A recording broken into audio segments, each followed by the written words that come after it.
लिखो enantiomers may be defined as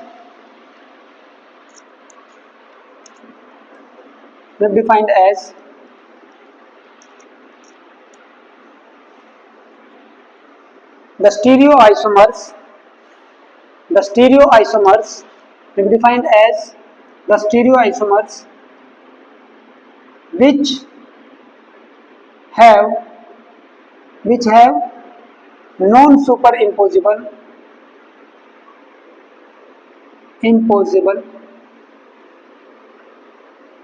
mirror images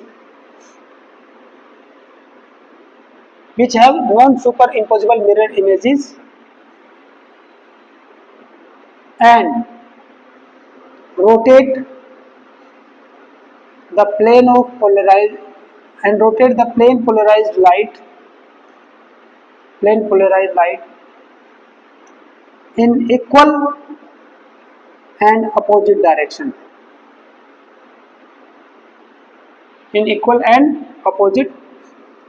opposite direction ऐसे करके लिखो बेटा, पहले ये वर्ड सही रहेगा, इन अपोजिट डायरेक्शन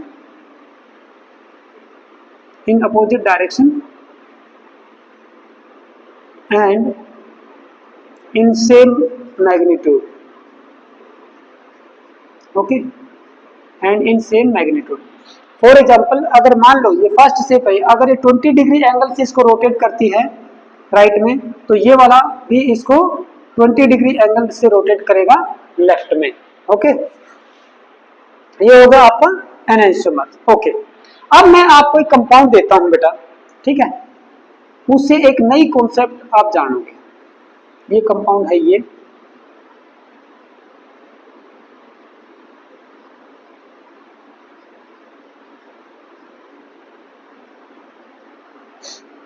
इसकी मिरर इमेज ले लेते हैं.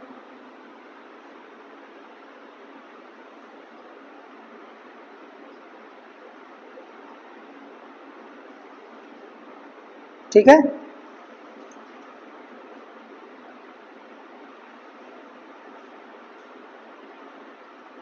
यही होगी इसकी मिरर इमेज, इसी टाइप में होगी ना कुछ. ओके, अब देखो भाई, ये जो कार्बन है यहाँ पे, ये वाला कार्बन का, ये डिफरेंट ग्रुप, ये भी डिफरेंट ग्रुप, ऊपर वाला भी डिफरेंट ग्रुप, और एक चौथा ये भी डिफरेंट ग्रुप. तो ये एक कायरल कार्बन सेंटर है. कायरल कार्बन सेंटर को हम C स्टार से डिनोट करते हैं हमेशा. ये वाला देखो, ये एक डिफरेंट ग्रुप, ये एक डिफरेंट ग्रुप, ये भी डिफरेंट, और ये चौथा इन सबसे डिफरेंट. तो ये भी एक क्या है, कायरल कार्बन सेंटर है. कायरल कार्बन सेंटर है, दो हैं बल्कि एक की बजाय. क्या ये सुपर इम्पोजिबल मिरर इमेज है? नहीं है. ठीक है, non super imposable mirror image है. क्या ये ऑप्टिकली एक्टिव होगा? क्या ये कंपाउंड एनांशियोमर होंगे? मेरा क्वेश्चन क्या है, क्या ये एनांशियोमर्स होंगे?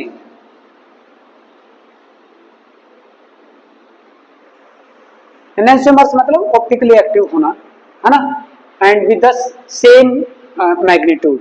One is rotating towards right, another is rotating towards left, and in the same quantity, same angle you can say. तो बताइए, क्या ये कंपाउंड ऑप्टिकल एक्टिविटी को शो करेगा? भाई अगर मैं देखूं, कायरल कार्बन सेंटर भी है, ओके, वेरी नाइस, है ना, non super imposable mirror image भी हो रही है, तो ये एनांशियोमर होना चाहिए. लेकिन ऐसा करके बच्चे जो ना बहुत बड़ी गलती करते हैं. क्या होता है, जब ऑप्टिकल आइसोमेरिज्म को बच्चे पढ़ना शुरू कर देते हैं ना, तो सारी कहानी वो कायरल कार्बन सेंटर के ऊपर थोप देते हैं, कायरल कार्बन, जबकि वो नहीं करना है. करना क्या है, जो बेसिक कॉन्सेप्ट है, बेसिक कॉन्सेप्ट क्या है, एब्सेंट ऑफ या absence of symmetry elements. Symmetry elements देखनी है, सिमेट्री एलिमेंट उसके अंदर है कि नहीं. अब देखो भाई, क्या इस कंपाउंड के अंदर, अच्छा अगर मान लो मैं ये कंपाउंड ऐसे देख रहा हूं ना, तो इसका मतलब ये है कि ये जो दोनों ग्रुप है ना, they are towards us like this, for example, and these two are away. ऐसे होता है ना tetrahedral structure, these two are away. अगर मैं दोनों को अपनी तरफ खींच लूं, ये होता है आपका एक शेप ए, हम नॉर्मली ऐसे बनाते हैं, है ना, ऐसे ही बनाते हैं ना, ठीक है। ये अंदर की तरफ है और ये बाहर की तरफ ऐसे, और ये इस प्लेन में है, ठीक है। अगर अंदर वाले को और बाहर वाले को अगर मैं ऐसे करके ऐसे आपकी तरफ कर दूं लाइक दिस, और ऐसे कर दूं, दो ऐसे बाहर की तरफ आ जाएंगे, दो अंदर की तरफ, ठीक है ना। ये दोनों के दोनों अगर मैं बाहर की तरफ अगर आपकी तरफ दिखाने की कोशिश करूं, जैसे ये तो इधर ऐसे है बेटा, इट इज लाइक दिस। चलो मैं पेन की सहायता से दिखाता हूं। चार जो है ना, जैसा इसमें बना रखा है, ये देखो कार्बन सेंटर बीच में ले लेते हैं, ठीक है, लाइक दिस, ऐसे ही शो कर रखा है ना, ऐसे ही है।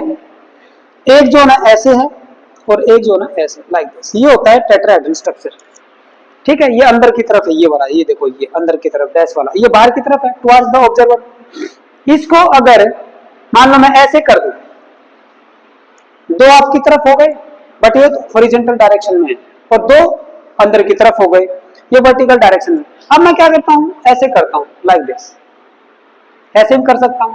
दो आपकी तरफ है लेकिन ये वर्टिकल डायरेक्शन में है ना, और ये दो अंदर की तरफ है लेकिन ये हॉरिजॉन्टल में। मैंने यहाँ पे कैसे शो कर रखा है, दो हमारी तरफ, यानी कि ऐसे है ये शेप ऊपर वाले कार्बन की, लाइक दिस, ये देखो ऐसे, ये कार्बन, ये OH, ये हाइड्रोजन, ये वाला जो ग्रुप है ये नीचे वाला है, और ये वाला ये रेड है।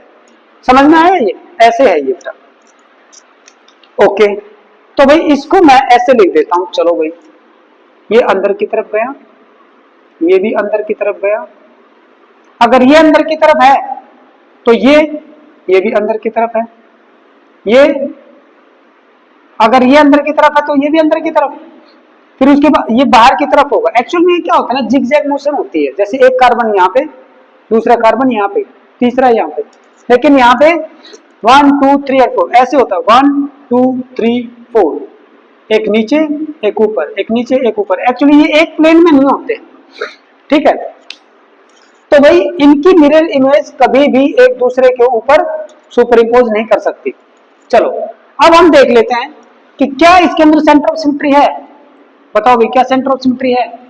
जैसे मान लो एक मैं पॉइंट ले लूं यहाँ पे, एक ऐसा पॉइंट जो मॉलिक्यूल के अंदर है, किसी एटम के ऊपर नहीं आ रहा, वो किसी एटम के ऊपर नहीं आ रहा है। मैं इस डायरेक्शन में चला, ठीक है ना, ये थोड़ा बाहर की तरफ ऐसे आया है ना, बाहर की तरफ आ रहा है ना, ये ऐसे है। क्या इसके जस्ट अपोजिट डायरेक्शन में हाइड्रोजन है? नहीं है, नहीं है। ये वाला जो हाइड्रोजन है थोड़ा सा यहाँ पे है अबव द प्लेन, ये मैंने पॉइंट माना कि भाई यहाँ पे बीचों बीच मॉलिक्यूल के, पूरा मॉलिक्यूल कंसीडर करेंगे ना, बीचों बीच यहाँ पे एक हाइड्रोजन है। क्या आपके इधर एक हाइड्रोजन है? नहीं है, there is no centre of symmetry. Very good.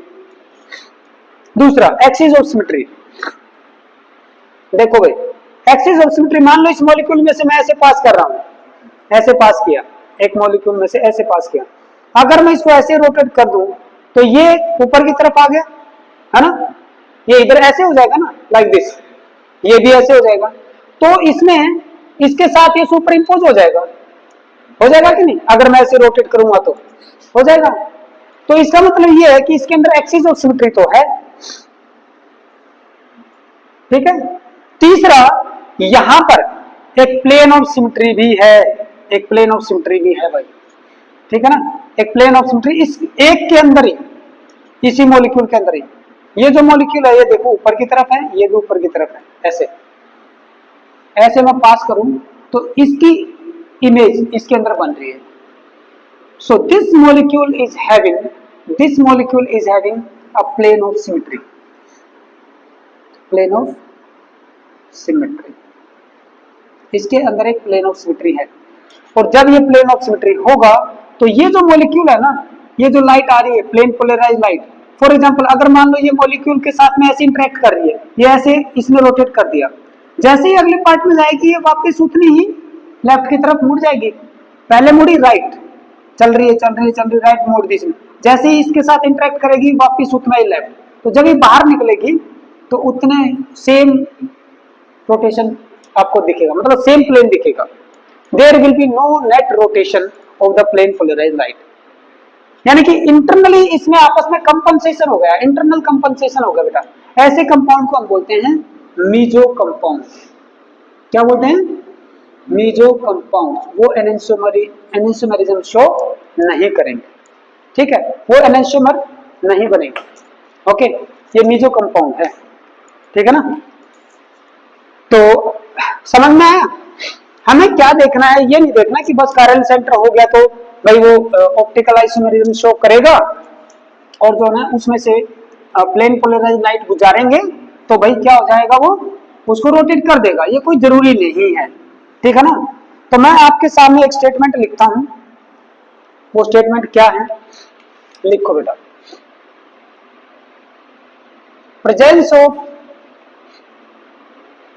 presence of chiral center is not the necessary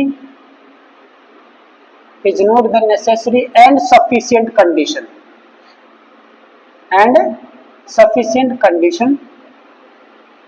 for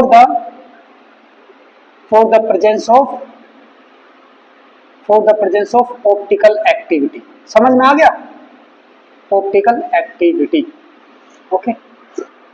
एक बात तो ये नोट डाउन कर लो और वो डायग्राम बनाओ। और ये कंपाउंड कैसा है, मीजो कंपाउंड, ठीक है। और मीजो कंपाउंड की डेफिनेशन क्या होगी वो मैं आगे लिखवाऊंगा बेटा, ठीक है। यहां तक आप नोट डाउन करो, after that we will come to the meso compound.